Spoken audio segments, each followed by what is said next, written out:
ప్రార్థనండి. హ్మ్. అవకాశం కుదిరితే మళ్ళీ కేకేచేత్తరు. ఎళ్ళిపోతాను. మీరే చేయాలండి. ఓకేనండి. ప్రార్థన చేసుకొచ్చండి. ఏకీపించినట్లయితే ప్రార్థన. స్తోత్రం, స్తోత్రం, స్తోత్రం, స్తోత్రం, స్తోత్రం, స్తోత్రం, స్తోత్రం, స్తోత్రం. మహాగణుడ, మహోన్నతుడ, మా సర్వాధికారి నీకు వందనాలు, స్తోత్రములయ్యా. ఉదయకాల సమయం నుండి సాయంకాల సమయం వరకు మమ్మల్ని, మా కుటుంబాలు, మా సంఘాలు, మా దేశాన్ని, మా రాష్ట్రాన్ని ఎంతగానో కాచి కాపాడి మరో నూతన సాయంత్రం ఈ జూమ్ యాప్ ద్వారా మమ్మల్ని ఇటు రీతిగా ఏర్పాటు చేసింది. నీకు వందనాలు, స్తోత్రములయ్యా. దీవించండి, ఆశీర్వదించండి ప్రభు. ఈ జూమ్ యాప్ లో ప్రభా నేను స్తుతించడానికి చిన్న మందగా మేము కూడి ఉన్నాం ప్రభా. మీరే మాతో మాట్లాడండి ప్రభా. ఏదైతే విత్తులుతారో వాటిని మరుదమైన పలక మీద రాసుకుని గొప్ప మనసు మాకు దయచేయండి ప్రభా. దినము నేను స్తుతించే జ్ఞానం మాకు దయచేయండి. నీ దాసులు నిలబడుచుండగా మీరే మాట్లాడండి ప్రభా. కొద్ది మందిగా మేము కూడి నేను స్తుతింటున్నాం ప్రభా. మమ్మల్ని దీవించండి, ఆశీర్వదించండి ప్రభా. బలపరచండి, స్థిరపరచండి. ఈ ప్రారంభ ప్రార్థన నుంచి ఆఖరు ప్రార్థన వరకు కూడా పాటల్లో నీ దాసులు నిలబడుచుండగా మంచి కంఠస్వరాన్ని దయచేసి నేను స్తుతించి నేను గణపరిచే జ్ఞానం మా అందరికి దయచేయమని దీవించి ఆశీర్వదించమని నామములో అడుగుచున్నాం తండ్రి. ఆమేన్. ప్రైజ్ లార్డ్ అండి.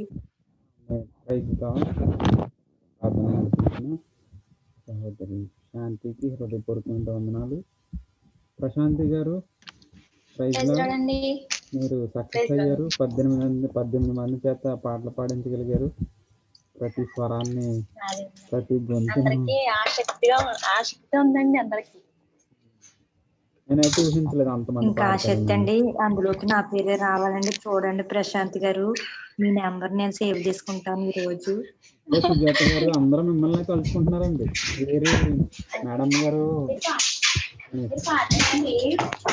శాంతి గారు పాడిందండి పెట్టింది కదా. ఏంటండి?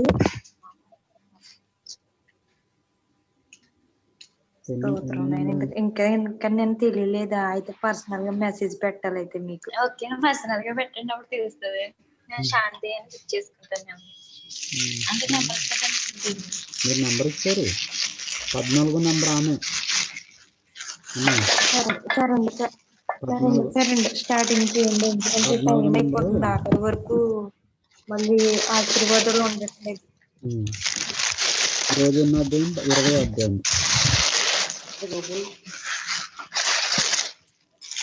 మీ సౌండ్ వినిపించుకోండి, పెట్టండి ప్రశాంత్ గారు.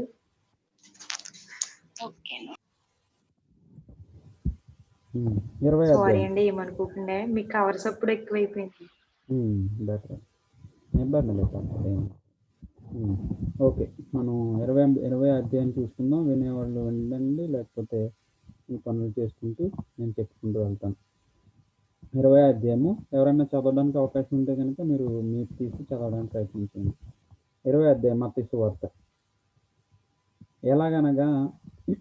ఎలాగనగా పరలోక రాజ్యము ఒక ఇంటి యజమానిని పోలి ఉంది. అతడు తన ద్రాక్ష తోటలో పనివారిని కూలికి పెట్టుకొనుటకు పొద్దు బయలుదేరి.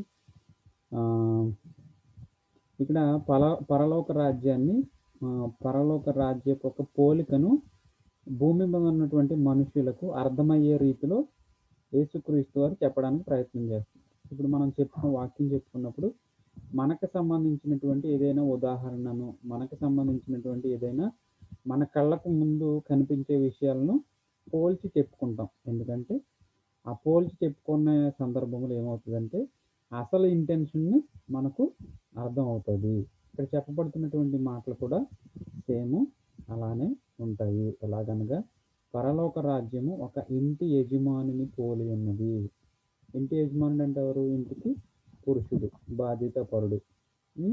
ఆ ఇంటి యొక్క బరువు బాధ్యతలు మోస్తున్నవాడు ఇంటి యజమాని అవుతాడు. అతడు తన ద్రాక్ష తోటలో పనివారిని కూలికి పెట్టుకొనుటకు ప్రొద్దున బయలుదేరి దినమునకు ఒక దినారము అంటే ఇంచుమించుగా ₹1.5. ఒక దినారము చొప్పున పనివారితో వడబడి తన ద్రాక్ష తోటలోనికి వారిని పంపెను. ఒక రోజుకంటే ఎంతండి? ₹1.5. అంతే కదా, ఆ కాలంలో అలాంటి రేట్లే ఉండేది. సో ₹1.5కి మాట్లాడుకుని ఆ తోటలోకి పనిలోకి పంపించాడు. తరువాత అతడు దాదాపు 9 గంటలకు వెళ్ళి సొంత వీధిలో ఊరక నిలుచున్న మరికొందరిని చూచి, మీరును నా ద్రాక్ష తోటలోనికి వెళ్ళుడి, ఏమి న్యాయమో ఇందులో మన జీవితాలకి సంబంధించినటువంటి గొప్ప సత్యాలు చాలా ఎక్కువ ఉంటాయి. మనలో వయసు తారతమ్యం ఉండొచ్చు, మనలో క్రీస్తుని అంగీకరించినటువంటి సమయము ముందు వెనక కావచ్చు. కాబట్టి ఇందులో మనకు సంబంధించినటువంటి మన గురించినటువంటి అనేక విషయాలు ఉన్నాయి. మీరందరూ కూడా మీరు బాగా వినాలని కూడా నేను తెలియజేస్తున్నాను. 9 గంటలకల్లా వెళ్ళి మరొక బ్యాచ్ని తీసుకొస్తే ఆ యజమాని ఎందుకు తోటలో పనిచేయడానికి ముందు కొంతమందిని తీసుకొచ్చాడు. వాళ్ళని ఎంతకు మాట్లాడాడంటే ₹10 ఒక రోజుకి వచ్చి ఒక ₹10 ఇచ్చి పని చేయించుకోవడానికి తీసుకొచ్చి తోటలో పెట్టి మళ్ళీ బయటకు వెళ్ళి 9 గంటలకు వెళ్ళి సంత వీధిలో నిల్చుని మరికొందరిని చూసి, మీరును నా ద్రాక్ష తోటలోకి వెళ్ళి ఏమి న్యాయమో అది మీకు ఇచ్చునని వారితో చెప్పగా వారును వెళ్ళరు. దాదాపు 12 గంటలకు వెళ్ళి 9 గంటలకి 12 గంటలకి సెషన్లో మరి అండర్లైన్ చేసుకోండి. ఫస్ట్ ఒక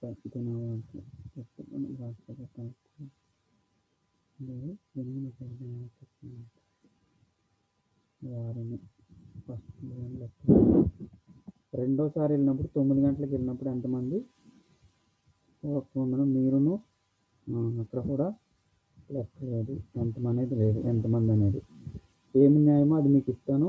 5 వచ్చింది. దాదాపు 12 గంటలకు వెళ్ళి 12 గంటలకు ఒకసారి, 9 గంటలకు ఒకసారి, ఉదయం ఒకసారి, ఇక్కడికి 3 సార్లు కూలి పెట్టుకుని ప్రొద్దున్న బయలుదేరి ఉదయం ఒకసారి, 9 గంటలకు ఒకసారి, 12 గంటలకు ఒకసారి, కొంతమందిని మరలా 12 గంటలకును 3 గంటలకు కూడా వెళ్ళాడు. మళ్ళీ ఒక యజమాని 3 గంటలకు కూడా వెళ్ళి అతడు మరలా వెళ్ళి అలాగే చేసిన తిరిగి దాదాపు 5 గంటలకు ఒకసారి వెళ్ళాడు. మళ్ళీ మార్నింగ్ 9, 12,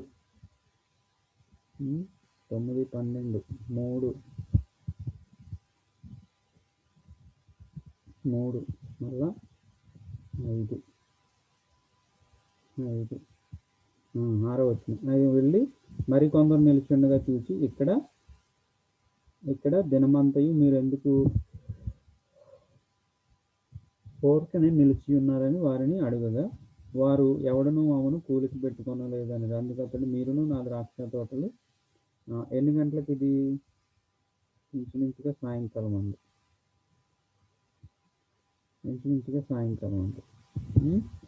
దినమంతయు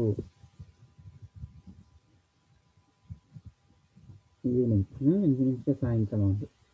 కూలికి పెట్టుకోవడం లేదనేది. అందుకు అతడు మీరును నా ద్రాక్ష తోటలోనికి వెళ్ళడండి. సాయంకాలం అయినప్పుడు ఆ ద్రాక్ష తోట యజమానుడు గృహ నిర్వాహకుని చూసి పని వారిని పిలిచి చివర వచ్చిన వారు మొదలుకొని మొదట వచ్చిన వారి వరకు వారికి కూలి ఇమ్మని చెప్పాను. దాదాపు 5 గంటలకు కూలితో కుదిరిన వారు వచ్చి ఒక్కొక్క దినారము చొప్పున తీసుకొనిది. మొదటి వారు వచ్చి తమకు ఎక్కువ దొరకుననుకునేది కానీ వారికి ఒక్కొక్క దినారం చొప్పునే దొరికింది. వారు అది తీసుకొని చివరి వచ్చిన వీరు 1 గంట మాత్రమే పని చేసినను పగలంతయు కష్టపడి ఎండ బాధ సహించిన మాతో వారిని సమానం చేసిద్ది కానీ ఆ ఇంటి యజమానుని మీద సనుగుకొనిరి. అందుకు అతడు వారిలో ఒకని చూచి, స్నేహితుడా, నేను నీకు అన్యాయం చేయలేదే? నీవు నా యొద్ద 1 దినారమునకు ఒడబడలేదా? నీ సొమ్ము నీవు తీసుకొని పొమ్ము. నీకిచ్చినట్టే కడపట వచ్చిన వీరికిచ్చుటకు నాకు ఇష్టమైంది. నాకిష్టము వచ్చినట్టు నా సొంత సొమ్ముతో చేయుట న్యాయము కాదా? నేను మంచివాడనైనందున నీకు కడుపు మంటగా ఉన్నదా? నీ కన్ను చెడినదైనదా అని చెప్పాను. ఆ ప్రకారమే కడపటి వారు మొదటి వారగుదురు, మొదటి వారు కడపటి వారగుదురు. ఈ మాట మనము బాగా గుర్తుపెట్టుకోవాలి. అంటే 20వ అధ్యాయంలో మొదటి నుంచి 15 వచనాల్లో ఉన్నటువంటి మాటలన్నిటికీ రీజన్ ఏంటంటే గనక 16వ వచనము 16వ వచనాన్ని చెప్పడానికి పైన ఉన్నటువంటి ఉదాహరణ అంతా చెప్పుకోవాల్సి వచ్చింది యేసుక్రీస్తు వారు. ఒక విషయం అర్థం కావాలంటే, అది మనకు అర్థం అవ్వాలంటే మన చుట్టుపక్కల ఉన్నటువంటి పరిస్థితులను మనం వివరించగలగాలి. వివరించినప్పుడు అప్పుడు ఏమవుతుందంటే పరలోక సంబంధమైనటువంటి ఆ మర్మం మనకి బాగా తెలుస్తుంది. ఇంతకీ ఏం జరిగింది 15 వచనాల్లో అంటే, ఒక యజమానుడు ఉన్నాడు. ఆ యజమాని ఏం చేశాడంటే ఉదయాన్నే వెళ్ళి కొంతమందిని వెళ్ళి తీసుకొచ్చి పనిలో పెట్టాడు. మరలా 9 గంటలకు వెళ్ళాడు, కొంతమందిని తీసుకొచ్చి పెట్టాడు. మరలా 12 గంటలకు వెళ్ళాడు, మళ్ళీ కొంతమందిని తీసుకొచ్చి ఆ పొలంలో పెట్టాడు. మరలా 3 గంటలకి, మళ్ళీ 5 గంటలకి, మళ్ళా సాయంకాలం. ఇలా ఉదయం నుంచి కొంతమందిని తీసుకొచ్చి పెట్టాడు. అయితే ఉదయాన్నే తీసుకొచ్చి పెట్టినటువంటి వారితో ఒడంబడిక జరిగింది. ఏమని మీకు ఒక దినారం ఇస్తాననేసి, ఒక దినారు ఇచ్చి మీతో పని చేయించుకుంటాను, రండి పని చేయండి. అయితే మరి ఉదయం వచ్చినోడికేమో దినారు, అలాని 5 గంటలకు వచ్చినోడు, 3 గంటలకు వచ్చినోడికి, 12 గంటలు, అందరికీ ఎవరికైనా సరే దినార్ కాడికి ఇచ్చేసాడు యజమాని. దినార్ కాడికి ఇచ్చేస్తే మొదట వచ్చినోడు వాడు అడుగుతున్నాడు ఏమనంటే కనుక, ఇదిగో నేనేమో పొద్దునుంచి వచ్చి పని చేశాను, 5 గంటల కొడుకు వచ్చినోడికి అదే రేటు, నాకు అదే రేటు, వాళ్ళకి ఇదే రేటు, ఇదేం పన్న పద్ధతి అని అడిగినప్పుడు యజమాని చెప్పినటువంటి సమాధానం ఏంటంటే కనుక, సుజాత గారు మీరు ఇందులో ఆత్మీయమైన అర్థాన్ని మీరు చెప్పాలి. సుజాత గారు ఉన్నారా? విజయ్ కుమారి, సుజాత గారు, ఇంకెవరు ఉన్నారు? ఎవరు లేరమ్మా, నేను ఒక్కడే మాట్లాడుకుంటున్నానా? సో ఇందులో ఉన్నటువంటి ఆత్మీయ అర్థం ఏంటంటే, ఇంతకీ ఎందుకు యజమానుడు వెళ్ళడం, వాడిని పిలుచుకురావడం, వీళ్ళు చేయడం, ఇవన్నిటికి కారణం ఏంటి అని మనం ఆలోచిస్తే కనుక, ఈ రోజున దేవుని పరిచయం చేస్తున్నటువంటి నీవు నేను మనమంతా కూడా యేసుక్రీస్తు నామంలో, తండ్రి కుమార పరిశుద్ధాత్మ నామంలో బాప్తిస్మం పొందినటువంటి నీవు నేను మనమంతా కూడా మనకంటే ముందు, మనకంటే తర్వాత, మనకంటే అనేక సంవత్సరాల ముందు, తరాల ముందు, కాలాల ముందు ఎంతో పరిచయం చేసిన వాళ్ళు ఉన్నారు. అయితే దేవుని యొక్క సన్నిధిలో, దేవుని యొక్క పరలోక రాజ్యంలో అందరికీ ఒకే ఒక తీర్పు జరగబోతుంది. లేకపోతే అందరికీ సమానమైనటువంటి ప్రతిఫలాన్ని దేవుడు ఇవ్వబోతున్నాడు. కాబట్టి ఈ ప్రకారమే కడపటి వారు మొదటి వారగును, మొదటి వారు కడపటి వారగును. నిన్న మనం ఒక విషయంలో ఎక్కడ చదువుకున్నాం, అది ఏ సందర్భం అనేది నేను మర్చిపోయాను. సరే, అయితే కడపటి వారు మొదటి వారు అనే విషయం చెప్పడానికి పైన ఉన్నటువంటి ఉదాహరణ అంతా చెప్పుకురావాల్సి వచ్చింది. సరే, ఇంకా ముందుకు వెళ్ళిపోదాం. 17వ వచనం నుండి, యేసు యెరూషలేమునకు వెళ్ళనై ఉన్నప్పుడు ఆయన 12 మంది శిష్యులను ఏకాంతముగా తీసుకుని పోయి మార్గమందు వారితో ఇట్లనెను. మరలా చదువుతున్నాను. యేసు యెరూషలేము ఎక్కడంటే ఇజ్రాయేల్ పట్టణానికి ప్రధానమైనటువంటి కేంద్రంగా ఉంది. సొలొమోను దేవాలయం కట్టించినటువంటి పట్టణమే యెరూషలేము పట్టణమే అండి. వెళ్ళనైనా అన్నప్పుడు ఆయన 12 మంది శిష్యులను ఏకాంతముగా తీసుకుని పోయి, బాగా జ్ఞాపకం చేసుకోండి, ఏకాంతము, 12 మంది మీదే ఎక్కువ ఫోకస్ యేసుక్రీస్తు వారు. ఇది ఆయనతో వారితో ఒక ప్రత్యేకమైన సమయాన్ని యేసుక్రీస్తు వారు గడిపారు. కూడా పెట్టుకుని ట్రైనింగ్ ఇచ్చి, నేర్పించి, ఎలా చెప్పాలి, ఎలా బోధించాలి, పర్సనల్ ట్రైనింగ్ అన్నమాట. ఇప్పుడు మనం ఇంతలాగా వాకింగ్ చదువుతున్నామంటే ఇదంతా కూడా పర్సనల్ ట్రైనింగ్. ఎంతకాలం అయిపోయింది మనకి ఏమీ విసుగు పుట్టకుండా, మనలో ఏం అభ్యంతరాలు రాకుండా వాక్యం నేర్చుకోవడానికి మనం ఎంతకాలం విన్న దానికంటే కూడా ఒక భిన్నంగా వచనాన్ని చదివి వివరించుకోవడం. నార్మల్గా ఏదో చదివేసిన వారు చదివేస్తారు కానీ గ్రహింపలేరు. కానీ ఆ గ్రహింపుని మనం తెచ్చుకోవడం ఇవన్నీ జరుగుతున్నాయంటే ఇదంతా కూడా ఒక పర్సనల్ పర్సనల్ టీచింగ్ పర్సనల్గా ఒక్కొక్కరికి బోధించడం ఏంటి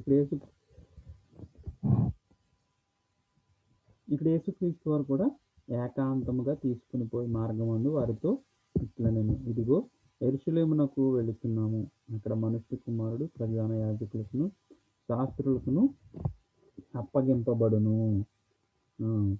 బాగా గుర్తుపెట్టుకోవాలి. వెళుతున్నాడు మనుష్య కుమారుడు శాస్త్రులకును ప్రధానులకును అప్పగింపబడును అంటే ఫ్యూచర్ శిష్యులకు ముందే చెప్పేస్తున్నాడు యేసుక్రీస్తు వారు, ఫ్యూచర్ ఏం జరగబోతుందనే విషయం. సో ఇంకా ముందుకు వెళ్దాం. ఆయన అపహసించుటకును కొరడాలతో కొట్టబడుటకును సిలువ వేయుటకును అన్యజనులకు ఆయన అప్పగింతురు. 3వ దినమున మరలా ఆయన లేచును. 19వ వచనం కంప్లీట్ ఫ్యూచర్ ఏం జరుగుతుందో మొత్తం చెప్పేశారు యేసుక్రీస్తు వారు. కంప్లీట్ ఫ్యూచర్ ఏం జరుగుతుందో చెప్పడం జరిగింది. అప్పుడు జబదయి కుమారుల తల్లి తన కుమారులతో ఆయన వద్దకు వచ్చి నమస్కారము చేసి ఒక మనవి చేయబోగా, నీవేమి కోరుచున్నావు అని ఆయన అడిగాను. అందుకామె అమాషా వెల్కమ్ అందుకామె, నీ రాజ్యమందు ఈ నాకు 2 కుమారులలో ఒకడు నీ కుడి వైపునను కూర్చుండ సెలవిమ్మని ఆయనతో అనెను. అందుకు యేసు, మీరేమి అడుగుతున్నారో అది మీకు తెలియదు. నేను త్రాగబోవు గిన్నెలోనిది మీరు త్రాగగలరా అని అడుగగా వారు త్రాగగలమనేది. ఆయన, మీరు నా గిన్నెలోనిది త్రాగుదురు గాని నా కుడి వైపునను నా ఎడమ వైపునను కూర్చుండనిచ్చుట నా వశము లేదు. నా తండ్రి చేత ఎవరికి సిద్ధపరచబడినో వారికి అది దొరికినని చెప్పాను. యేసుక్రీస్తు వారు చెప్పిన మాట జబదయి కుమారుల తల్లి విన్నది. తల్లి విని అంటే యోహాను యాకోబు వారిద్దరు తల్లి విని ఏమంటుందంటే, నా కుమారుల్ని నీ కుడి పరచండి, నీ కుడి చేతి వైపున ఎడం చేతి వైపున పరలోక రాజ్యంలో నువ్వు ఉంచుకోవాలి ప్రభు అనేసి చెప్పడం జరిగింది. చెప్పినప్పుడు ఆయన ఏమంటున్నారంటే, అది మీరు అడుగుతున్నది సామాన్యమైన విషయం కాదు, అది నా చేతిలో లేదు, అది నా చేతిలో అసలే లేదు, కాబట్టి ఇది తప్పకుండా మా రాణిగారు ప్రైజ్ లేదండి.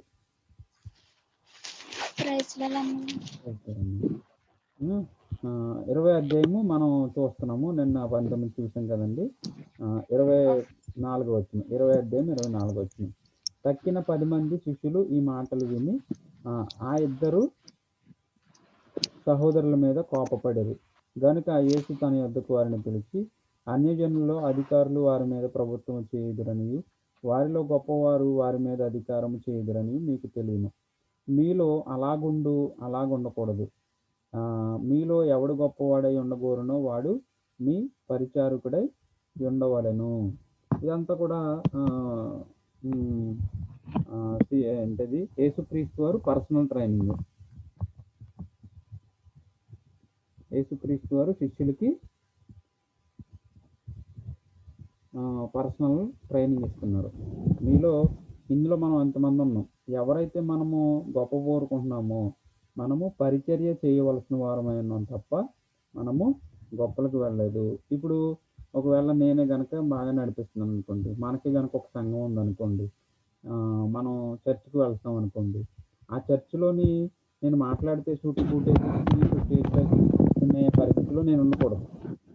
నేనేం చేయాలో తెలుసా, చక్కగా నాకు అవకాశం ఉందని, నాకు అవకాశం కాదు, అవకాశం కల్పించుకుని తుడవాలి, లేకపోతే శుభ్రం చేయాలి, లేకపోతే అక్కడ పరిస్థితులు వచ్చే జనాలకి అవన్నీ కూడా ఏర్పాటు చేయాలి. ఇది నా బాధ్యత. ఎందుకంటే ఎవడు ఇక్కడ మంచి వచనం ఉంది, 26వ వచనం, మీలో అలాగ ఉండకూడదు. మీలో ఎవడు గొప్పవాడై ఉండగోరునో వాడు మీ పరిచారకుడై ఉండవలెను. ఇప్పుడు గొప్ప వాడై ఉండాలంటే అంటే బోధించడానికి కానీ, బుద్ధి చెప్పడానికి కానీ, గద్దించడానికి కానీ, సరిచేయడానికి కానీ, సరిదిద్దడానికి కానీ, ఒకవేళ మనం ఇష్టపడితే గనక వాక్య పరిచర్య చేయడానికి వాళ్ళు ఏం చేయాలంట? పరిచర్య చేయాలంట. పరిచర్య చేయాలి తప్ప సూటు బూట్ వేసుకుని పైన కూర్చుంటానంటే వాడు ఎప్పటికీ గొప్పవాడు కానే కాదు. 27వ వచనం, మీలో ఎవడు ముఖ్యుడై చూస్తున్నారా? అందరూ చూడండి. మీలో, ఎందుకంటే ఇవి మన సొంత మాటలు కాదు, వాక్యం చెప్తున్నటువంటి మాటలు ఇవి. దేవుడు చెప్తున్నటువంటి మాటలు ఇవి. మన సొంత ఉద్దేశాలు కాదు, మన సొంత మాటలు కాదు, మన సొంత ఆలోచనలు కాదు. ఇప్పుడు మనం వాక్యాన్ని చూసినప్పుడు, కళ్ళతో చూసినప్పుడు అది గుర్తుపెట్టుకొని దాన్ని పాటించగలగాలి, ప్రాక్టికల్ చేయగలగాలి. 27వ వచనం, మీలో ఎవడు ముఖ్యుడై ఉండగోరునో వాడు మీ దాసుడై ఉండవలెను. దాసుడు అంటే ఎవరు? పనివాడై ఉండాలి. అవసరమైతే చర్చి దగ్గర, ఇప్పుడు మనకి చర్చ్ ఉందనుకోండి, ఆ చర్చ్ దగ్గర అవసరమైతే చెప్పులు సరిగా లేవంటే చెప్పులు సదరగలగాలి, లేకపోతే ఏదైనా దుమ్ము ఉందంటే అది తుడవగలగాలి, లేకపోతే కుర్చీలు వేయగలగాలి. అంటే సంఘానికి ఇంకా ఆ పనులే కదా ఉన్నాయి. లేకపోతే వారికి ఫుడ్ అరేంజ్మెంట్స్ కావాలంటే చేయగలగాలి. అప్పటికప్పుడు ఏదైనా పని చేయడానికి కానీ, పరిచర్య చేయడానికి ఎక్కువ ఒక పనివానిలా ఉండాలి తప్ప ఎప్పుడు కూడా ఒక యజమానిలాగా మనం పైకెక్కి కూర్చుని అథారిటీ చేసేవారుగా మనం ఎప్పుడు ఉండకూడదు. ఎప్పుడైతే దాసుడిగా ఉండి పని చేస్తాడో వాడే గొప్పవాడు, వాడే ముఖ్యుడు. 2 మాటలు ఇక్కడ, గొప్పవాడు 26లో గొప్పవాడు, 27లో ముఖ్యుడు. అర్థమవుతుంది కదా? కానీ నార్మల్గా మనకి అదంతా కూడా మనకి రివర్స్గా కనబడుతుంది. మనకి ముఖ్యుడు అనేవాడు ఎప్పుడు కూడా పైన కూర్చుంటారు, నార్మల్ కింద ఉన్న వాళ్ళు ఏమో ఏదో కింద ఉండి చేస్తారు. అంటే అది గౌరవిస్తాం, మర్యాద ఇస్తాం, అన్ని వేరే విషయం. కానీ వాక్యాన్ని మాత్రం దాటిపోతున్నాం. వాక్యాన్ని మీరకూడదు, వాక్యాన్ని దాటకూడదు ఎప్పుడు కూడా. ఇదిగో ఇక్కడ ఏం చెప్పబడుతుందో మనం అది అలా చేస్తే మనం దీవించబడతాం. మనం దీవించడం అనేది కంటే కూడా మన శరీర సంబంధమైన దీవెనలు కాదు, మన ఆత్మ వర్ధిల్లుతుంది. మనం ఎప్పుడైతే గొప్పలు కోరుకుని మనం ఉన్నామో మన శరీర సంబంధమైన ఆశీర్వాదాలు వస్తాయి, కానీ ఆత్మీయ సంబంధమైనటువంటి మేలులు పోగొట్టుకుంటాము, అందులో డౌట్ లేదు. 28వ వచనం, అలాగే మనుష్య కుమారుడు పరిచారము చేయించుకొనుటకు రాలేదు కానీ పరిచారము చేయుటకును అనేకులకు ప్రతిగా విమోచన క్రయధనముగా తన ప్రాణమునిచ్చుటకును వచ్చెనని చెప్పాను. ఇదంతా కూడా శిష్యులకు చెప్తున్నాడు. ఇదిగో నేను ఆకాశం నుంచి లేకపోతే దేవుని దగ్గర నుంచి నేను వచ్చాను. నేను మీ అందరి చేత నేను ఏమీ పరిచర్యలు చేయించుకోలేదు. నేనే పరిచారకుడిగా ఉన్నాను. నేను తిరిగాను, ప్రకటించాను, వాక్యం ప్రకటించాను, స్వస్థత పరిచాను. అందరిలో నేను సమానంగా ఉన్నాను తప్ప నేనంటూ ఒక ప్రత్యేకతను నేనేమి గుర్తింపును తెచ్చుకోవడానికి నేను ప్రయత్నం చేయలేదు. ఇంకా ముందు అధ్యాయాలకు వెళ్తే కనుక శిష్యుల పాదాలని యేసుక్రీస్తు వారు కడుగుతారు. మేము ఖత్తర్లో ఉన్నప్పుడు 2011-12లో మేము కలిసి ఉన్నటువంటి మా సహవాసం ఒకరి పాదాలు ఒకరు మేము కడుక్కోవడం జరిగింది. ఎందుకనంటే అక్కడ ఏం చెప్తుందంటే వాక్యం, నేను చేసినట్టుగా మీరును చేయుడి.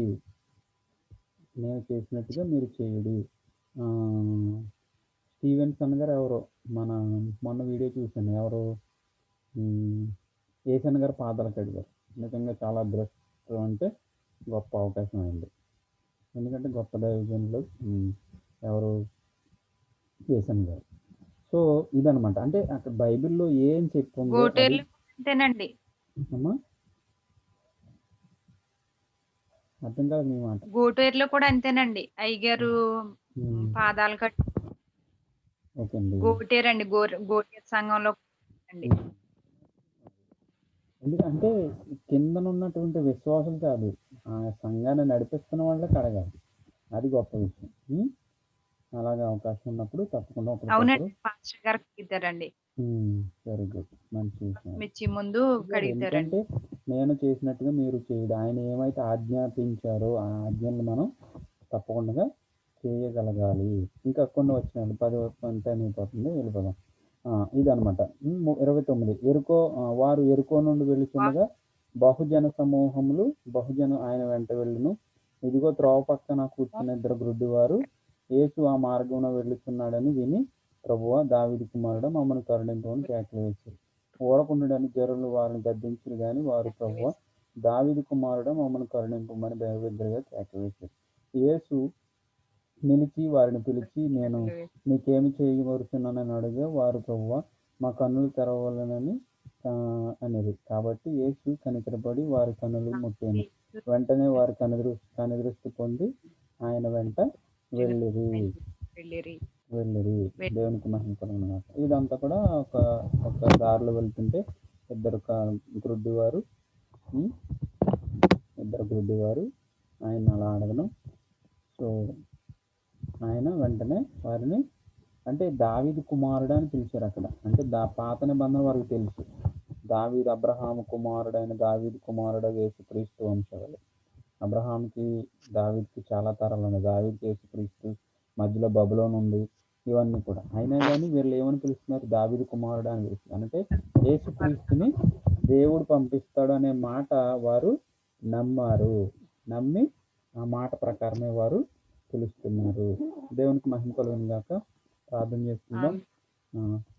ఈరోజు ప్రత్యేకమైనటువంటి రీతిలో సక్సెస్గా మాటల కార్యక్రమాన్ని మనం ముగించుకోగలిగాము. ఇంకెవరైనా ఉంటే మాట్లాడారు. రేపటి దినమందు దేవుని చిత్తమైతే మనకి ప్రవీణ్ గారు జడ్జిమెంట్ ఇస్తారు కాబట్టి ప్రార్థన చేయండి. 18 మంది పాడారు. అవన్నీ వినాలంటే ఆయనకి చాలా ఓపిక. వాటిలో నుంచి ఎవరి పేరు సెలెక్ట్ చేయాలనేది చాలా పెద్ద టాస్క్ అది. కాబట్టి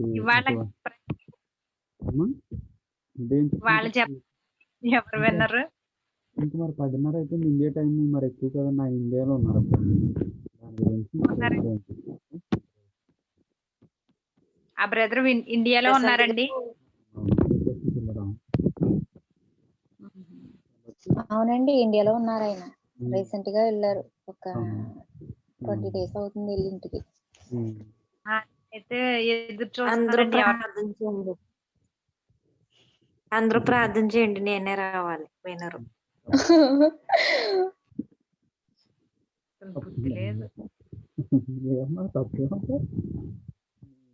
హరిణకి కూడా అలాగే కోరుకుంటుంది. ఏంటది, ప్రతిఫలమా బహుమానం పొందాలని ఎదురు చూడాలి అనేసి కారణాలు చెప్తుంది. Okay, very good. శాంతి, తప్పకుండా ప్రార్థన చేద్దాం. మేము ఒకటేనండి. బహుమానం పొందుకుందాం. దేవుడిచ్చే బహుమానం. నిజంగా నేను ఈవేళ పాడడానికి నా గొంతు నాకే నేను చూస్తున్నాను.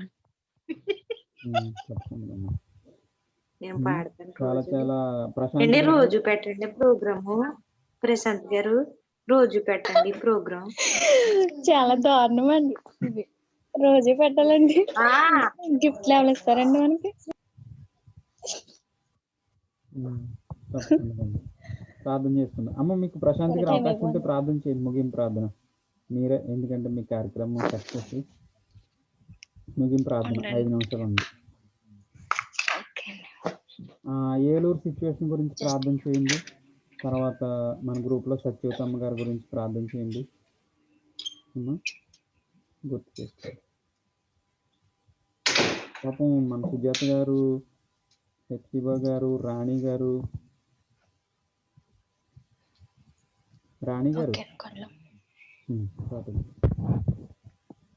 స్తోత్రం స్తోత్రం స్తోత్రం స్తోత్రం. మహాపరిశుద్ధ ప్రేమగల మా తండ్రి, ఘనమైన శ్రేష్టమైన నామమును బట్టి నీకు వందనాలు, స్తుతులు, స్తోత్రం తండ్రి.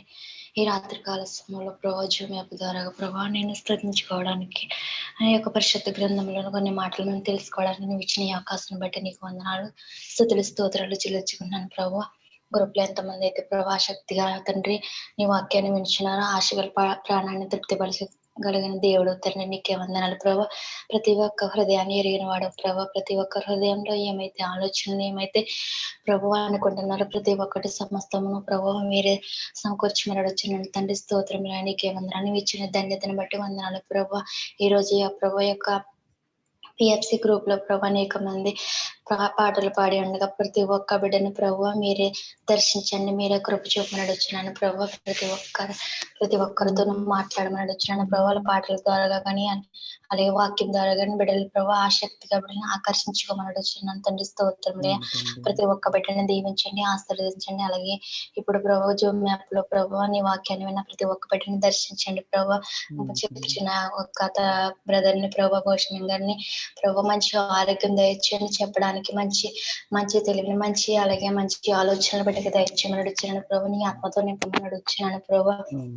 ఇంకను అనేక మంది బిడ్డలను ప్రభు ఆత్మల రక్షణ కొరకు నీ బిడ్డను వాడుకోమని అడుగుతున్నాను ప్రభు. నీకే వందనాలు స్తుతులు స్తోత్రములు ప్రభు.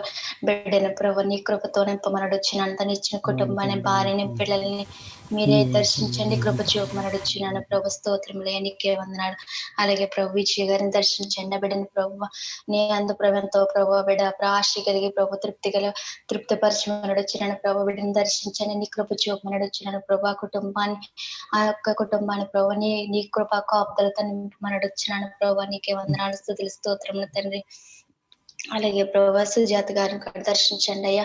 ఈ రాత్రికాల సమయంలో బిడ్డల పని చేయుచుండగా ప్రభు నీవు ఇచ్చిన ఈ అవకాశాన్ని బట్టి వందనాలు తండ్రి. ఆ బిడ్డ పని పాటల్లోనూ మీరే సహాయం మీద ఇచ్చి నడుచున్నాను ప్రభు. ఆ యొక్క కుటుంబంలో ఏ అవసరతలు అక్కరలు ఉన్నాయో సమస్తము ఎరిగిన వాడవు తండ్రి. మీరే సహాయం మీద ఇచ్చి నడుచున్నాను ప్రభు. నీకే వందనాలు. అలాగే ప్రభు సోదమణి గారిని అలాగే తండ్రి నీకే వందనాలు. ఆశా జ్యోతి గారిని అలాగే శాంతి గారిని రాణి గారిని ప్రతి ఒక్క బిడ్డను దర్శించమని కృప చూపి నడుచున్నాను ప్రభు.